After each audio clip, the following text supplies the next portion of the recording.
Well, welcome back. New at 5, there's a question for you. What is going on with all the weird animal stories coming out of Port Washington recently?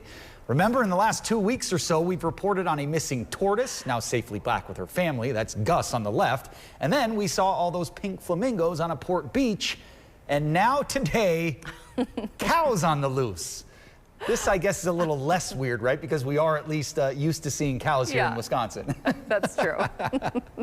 All right, but usually those cows that we see, I'm laughing, they are surrounded by fences and farms, so not just on the streets. CBS 58, Stephanie Rodriguez shows us where these cows turned up.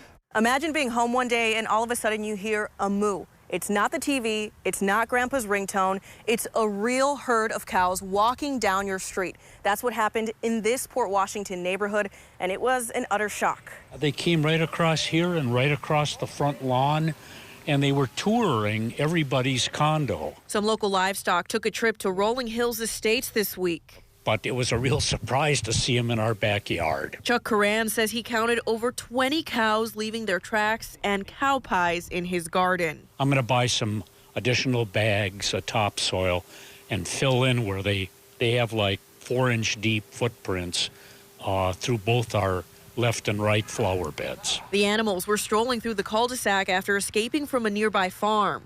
Almost unbelievable because we've never had anything like that. I mean, the deer we see a lot in the fall, but never a cow. James and Geraldine Shaver watched from inside as the cows paraded through their grass. They started to come up near our sidewalk. They were right by the edge of the garage, at least one of them was, and the rest were in the front yard. One person who jumped into action was Danielle Santos. It definitely added a little spunk to my day. A normal visit to her mom's ended with her being an amateur cow wrangler.